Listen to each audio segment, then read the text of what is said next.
तीसरे स्कंद का अब 30वां अध्याय शुरू करते हैं।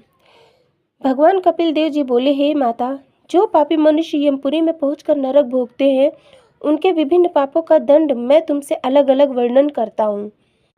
जो मनुष्य किसी अन्य व्यक्ति की संपत्ति जबरन छुड़ा लेता है, उसे यमदूत बहुत ऊंचे पहाड़ की चोटी से नीचे ढकेल देते हैं। नीचे गिरने पर जब उसका शरीर चूर चूर हो जाता है, तब यमपुरी में निवास करने वाले बड़े बड़े गिद्धादि पक्षी उसके मांस को खाते हैं और जोंक के समान तीक्ष्ण रौरव नामक कीड़े उसका रक्त चूसते हैं। उस समय यमदूत उस प्राणी से इस प्रकार कहते हैं कि तुमने दूसरे की जितनी संपत्ति ली है, उतने ही कल्पों पर्यंत तुम्हारी यही दशा रहेगी।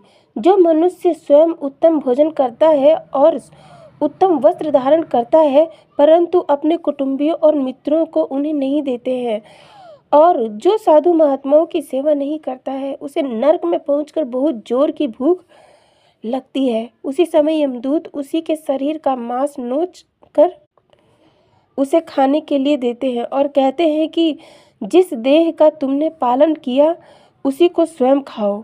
जो मनुष्य किसी साधु महात्मा को दुर्वचन कहकर उसे टेढ़ी आंख से देखता है, उनकी आंखों को यमपुरी के गिद्ध अपनी चोंच में फाड़ डालते हैं और उसके मांस तथा मस्तक के गूदे को निकाल देते हैं।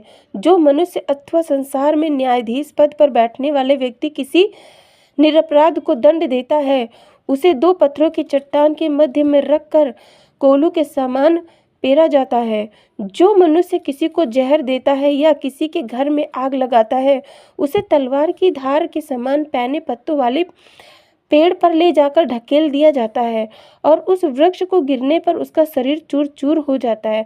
जो मनुष्य पराई स्त्री से भोग करता है, उसकी देह लोहे की स्त्री की मूर्ति को आग में तपाकर चिपटा दिया जाता है।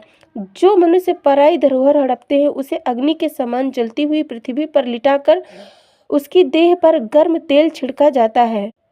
तत्पश्चात उसे खोलते हुए तेल के कढ़ाई में पटक दिया जाता है। जो मनुष्य जीव हिंसा करता है, उसे पीव और लार से भरे हुए लालाभक्ष नामक नरक में ले जाकर जल के स्थान पर उसी पीव तथा लार को पिलाया जाता है। जो मनुष्य न्यायालय या पंचायत में झूठी गवाही देते हैं, उन्हें सांप और बिच्छुओं के काटने से बड़ी तकलीफ होती है।